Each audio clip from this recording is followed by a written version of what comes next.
Hello दोस्तों, मैं दयानंद और आप देख रहे हैं राजस्थान इलेक्ट्रिकल्स। तो आज के इस वीडियो में हम आपको बताएंगे कूलर की फिटिंग करना सिखाएंगे और कूलर की फिटिंग किस प्रकार से की जाती है। यदि आपके पास में कोई कूलर है वो लीकेज हो गया और उसकी मोटर वगैरह बिल्कुल सही है तो आपको क्या सिर्फ कूलर की जो बॉडी आती है उसकी ज़रूरत पड़ती है, वो आपको आसानी से अलग मिल जाएगी आपके मार्केट में। तो उसको फिटिंग किस प्रकार से करते हैं, मोटर को किस प्रकार से लगाते हैं, उसके स्विच की वायरिंग किस प्रकार से करते हैं, जहाँ पर एक स्विच और एक स्पीड रेगुलेटर लगा है उसकी वायरिंग किस प्रकार से करते हैं। तो वायरिंग सीखना है तो वीडियो में लास्ट तक बने रहिए। चलिए वीडियो को शुरू करते हैं और आपको कूलर की फिटिंग करना सिखाते हैं।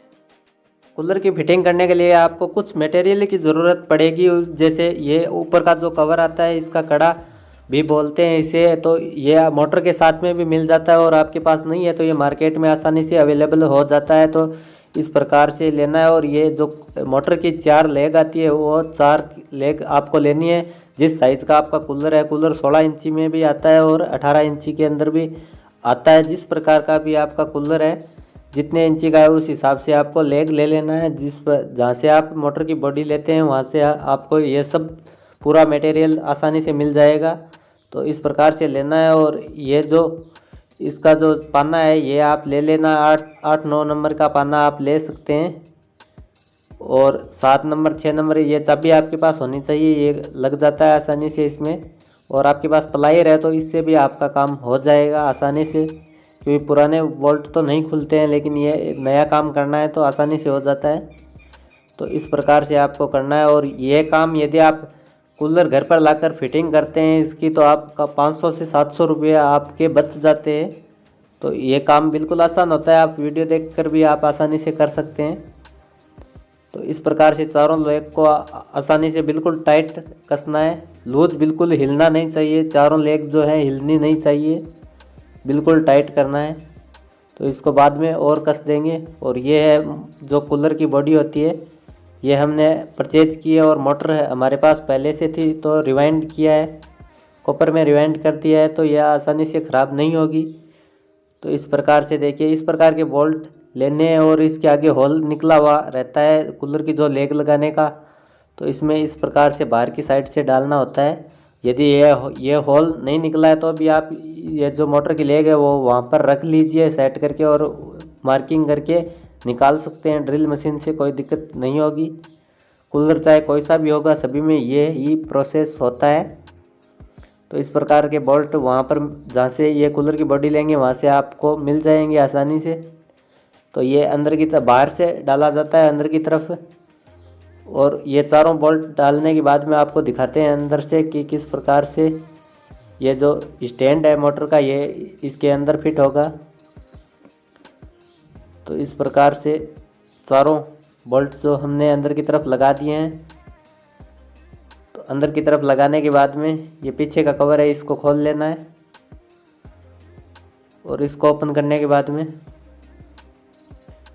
आपको इसके अंदर वायरिंग करनी है। और ये पहले आपको स्टैंड लगाना है, मोटर लगाना है और पानी की मोटर वगैरह सब सेट कर लेना है। उसके बाद में आपको वायरिंग करके दिखाएंगे, जिसमें इसमें हम एक स्पीड रेगुलेटर लगाएंगे, क्योंकि ये मोटर रिवाइंडिंग सिंगल स्पीड में की है हमने। तो इसमें रेगुलेटर लगाकर इस स्पीड को ऑपरेट करेंगे कम ज़्यादा। तो ये वाशर आते हैं, ये लगाने बहुत ज़रूरी होते हैं। यदि आपका कूलर ज़्यादा कंपन करता है, यानी कि जो कंपन है ये ज़्यादा करता है, वाइब्रेट होता है, तो इस प्रकार के वाशर लगाना बहुत ज़रूरी है। इससे आपका कूलर आवाज़ कम करेगा और बिल्कुल पता भी नहीं चलेगा कि चल रहा है या नहीं। तो इस प्रकार से आपको लगाना है। ये वाशर जहाँ से आप कूलर की बॉडी वगैरह लेते हैं वहाँ से आसानी से मिल जाएगा। तो इस प्रकार के वाशर यहाँ पर आपको इस प्रकार से लगाना है। और वहाँ उसके बाद में ये जो बोल्ट है इसके ऊपर के ये आसानी से लगा देने हैं। इसमें किसी प्रकार की कोई दिक्कत नहीं होगी, ये वीडियो देखने से भी कोई भी लगा सकता है, आसानी से लग जाएंगे। तो इस प्रकार से चारों बोल्ट को आपको बारी बारी से ढकना है और अच्छे से टाइट कर देना है। यदि आप हमारे चैनल पर पहली बार है तो चैनल को सब्सक्राइब करके रखें, क्योंकि सब्सक्राइब करना बिल्कुल फ्री होता है। और सब्सक्राइब करने के बाद में बेल नोटिफिकेशन को ऑन कर लीजिए, ताकि जब भी नया वीडियो आएगा तो आपको नोटिफिकेशन मिल जाए सबसे पहले। और वीडियो को लाइक नहीं किया है तो अभी से लाइक कर दें और अपने दोस्तों के साथ शेयर भी करें। तो इस प्रकार से चारों बोल्ट आपको आसानी से ढक लेने हैं। और चारों बोल्ट हमने लगा दिए हैं और अच्छे से आपको पाना से टाइट कर लेने हैं। टाइट करने के बाद में इसमें मोटर किस प्रकार से फिट करनी है ये भी हम आपको दिखाएंगे। मोटर फिट करना बिल्कुल आसान होता है। इसका जो वायर वाला हिस्सा है ये एक नीचे की लेग है उसके सीध में रखें ताकि वहाँ पर सेल भी उस लेग पर ही लगा दें। और ऊपर से यदि बाई चांस पानी भी गिर जाए तो मोटर के अंदर न जाए, तो ये होल होता है ये साइड में रखें, ऊपर ना रखें। और ये जो इसका बीच का स्टेटर है, जो हार्ड पार्ट है मोटर का, वो इस कड़े के बीचों बीच रखें ताकि हम मोटर को टाइट करें तो ये बीच वाला हिस्से पर दबाव पड़े।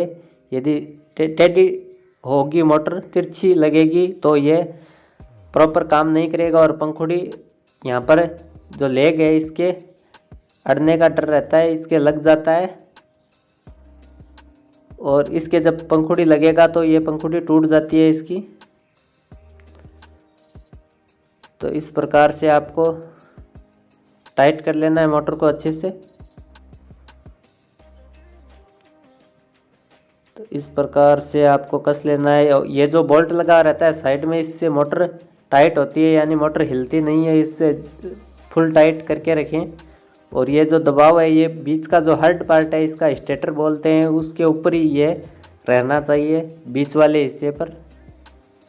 यदि आगे पीछे करोगे तो मोटर फिर चलेगी नहीं, खराब हो जाएगी। तो इस प्रकार से आपको टाइट कर लेना है। देखिए मोटर बिल्कुल हिल नहीं रही है, उतना टाइट आपको करना है। और उसके बाद में लास्ट में आपको इसकी पंखुड़ी लगानी है। और पंखुड़ी लगाने के बाद में इसकी वायरिंग करना है। वायरिंग किस प्रकार से करते हैं ये भी वीडियो में आगे बताएंगे। और वायरिंग डायग्राम भी आपको इसी वीडियो में बीच में कहीं पर भी मिल जाएगा, तो वीडियो को बिल्कुल पूरा देखें। तो वायरिंग डायग्राम का आप स्क्रीनशॉट लेकर रखिए। और एक रेगुलेटर और एक स्विच का कनेक्शन किस प्रकार से होता है ये आपको आसानी से समझ जाओगे और आसानी से कर भी लोगे। तो इस प्रकार से आपको देखिए ये यहाँ पर कूलर की मोटर पर कट सा बना रहता है एक साइड से, उसी सीध के अंदर ये बोल्ट रखना है। और जो पंखुड़ी होती है इसको अंदर की तरफ धकेलना है, जितना अंदर लेना चाहिए उतना लेना है। और वो उसके बाद में वो बोल्ट टाइट कर लेना है। तो हमने पंखुड़ी लगा दी है। और उसके बाद में देखिए ये रेगुलेटर और ये एक ओपन फिटिंग वाला स्विच इसके अंदर लगाएंगे ताकि जल्दी से ख़राब ना हो और लंबे टाइम तक चले। ये इसमें जो कूलर के अलग स्विच भी आते हैं वो भी आप लगा सकते हैं। हम इसी स्विच का यूज़ करेंगे क्योंकि यह स्विच ज़्यादा मजबूत रहता है, काफ़ी टाइम तक चल जाता है। तो इसमें हम ब्लैक स्क्रू का यूज़ कर रहे हैं। ये जो सॉकेट बना रहता है, ये स्विच लगाने का बना रहता है, ये आपको निकाल कर दे देंगे। मार्केट से निकला हुआ ही आता है। यदि नहीं आता है तो आप ड्रिल मशीन से इसको होल करके निकाल सकते हैं, किसी प्रकार की कोई दिक्कत नहीं होगी। तो इस प्रकार के रेगुलेटर को किस प्रकार से लगाना है ये भी हम आपको बता रहे हैं, तो वीडियो को पूरा देखिए। तो इस प्रकार से आपको इसका ऊपर वाला ये हिस्सा है जो घूम रहा है, इसको निकालना है। इसको आप धीरे से पेचकस से ऊपर करेंगे तो ये आसानी से निकल जाएगा। और इसके अंदर एक बोल्ट लगा रहता है, उस बोल्ट को खोलकर अंदर से डालना है। देखिए इस प्रकार से इसको निकाल लेना है। और यहाँ पर ये बोल्ट लगा रहता है, इसको घुमाकर खोल लेना है। और इसको ओपन करने के बाद में अंदर से इसको लगाना है और ऊपर इस बोल्ट को वापस लगाना है। बोल्ट को लगाने के बाद में वो जो ऊपर ढक्कननुमा दिया रहता है घुमाने के लिए, इसको तो वो भी लगा देना है। तो इस प्रकार से आपको लगाना है। इसको पूरा बाहर की तरफ खींचना है। और उसके बाद में इसका ऊपर का कवर लगाएं तो लगा दें, वरना कवर की ज़रूरत नहीं पड़ती। सीधा लगाना चाहें तो सीधा भी लगा सकते हैं, लेकिन हम आपको कवर लगा कर ही दिखा रहे हैं। तो इस प्रकार से आपको लगाना है। और इसके ऊपर जो कवर वगैरह जिस प्रकार से पहले लगा था उसी प्रकार से लगाकर इसका जो बोल्ट है वो टाइट कर लेना है। तो इस प्रकार से इसको लगा देना है। अब इसका जो बोल्ट है वो भी आपको टाइट करना है। तो इस बोल्ट को आपको अच्छी तरीके से टाइट कर देना है।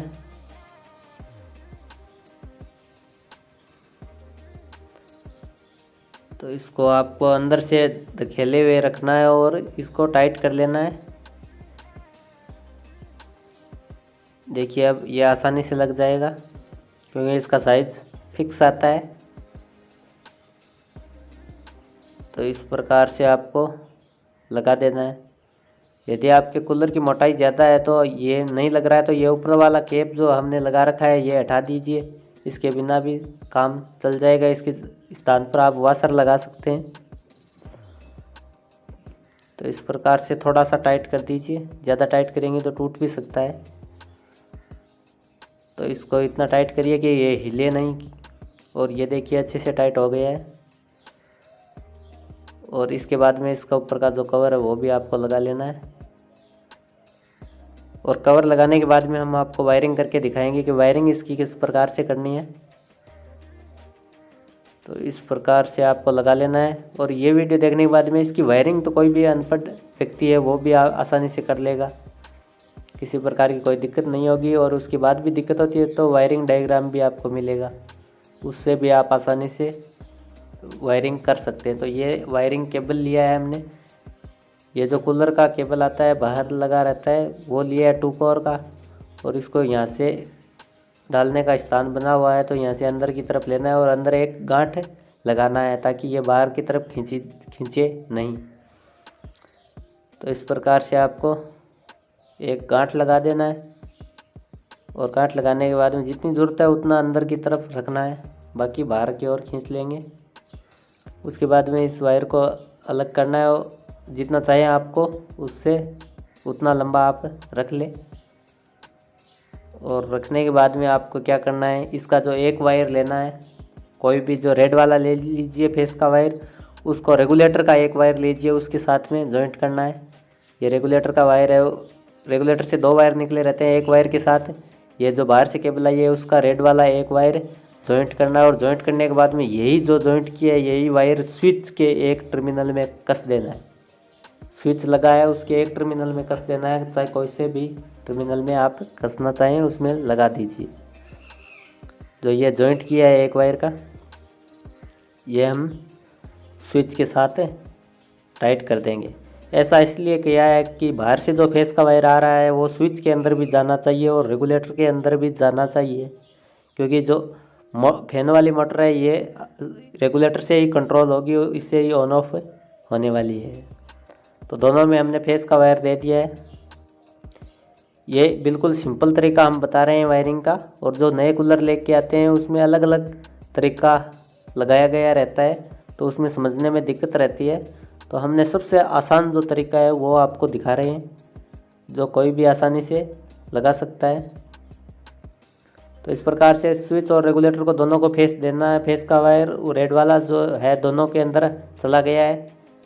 अब जो है एक तो स्विच का टर्मिनल खाली बचा है और एक रेगुलेटर का, जो एक मोटर और एक पानी की मोटर है जो पंप है उस दोनों में 2-2 वायर निकले रहते हैं सिंगल स्पीड मोटर में। तो इनके एक एक वायर को इस जो बाहर से आई हुई केबल का एक वायर खाली बचा है उसके साथ जोड़ना है। देखिए इस मोटर का हमने एक वायर जो कॉमन वायर है वो इससे जोड़ दिया है। और ये जो पानी की मोटर है इसको भी निकालते हैं और इसका भी एक वायर हम लेते हैं और उसके साथ जोड़ देते हैं। यानी कि जो मोटर और ये जो पंप है इन दोनों से 2-2 वायर निकले रहते हैं, उसमें से एक एक वायर को एक साथ करना है। और जो बाहर से केबल आई है उसका एक वायर खाली बचा रहता है उसके अंदर आपको जोड़ देना है। और इस वायर को यहाँ से निकाल लेना है ताकि मोटर इधर उधर ना हिले। ये वायर कम पड़ता है तो आपको क्या करना है, इसमें अन्य वायर कनेक्ट करके लंबा कर लेना है। तो इस प्रकार से इसके टेप अच्छे से लगा देना है। और टेप लगाने के बाद में आपको दिखाते हैं किस प्रकार से इसकी वायरिंग आगे करना है। इसकी वायरिंग करना आसान है बिल्कुल। यदि वीडियो कंप्लीट देखते हैं तो इस प्रकार की कूलर की वायरिंग आप आसानी से कर पाओगे, कभी नहीं भूलोगे। तो इसको क्या करना है, आपको यहाँ से टेप लगा देना है अच्छे से। और टेप लगाने के बाद में हम आपको दिखाते हैं कि किस प्रकार से कनेक्शन करना है। आपको कनेक्शन करना बिल्कुल ही आसान होता है। यदि यह काम सारा आप कंप्लीट खुद करते हो तो इसमें आपको सिर्फ 1 से 1.5 घंटे का टाइम लगेगा और आप 500 से 700 रुपये बचा लोगे।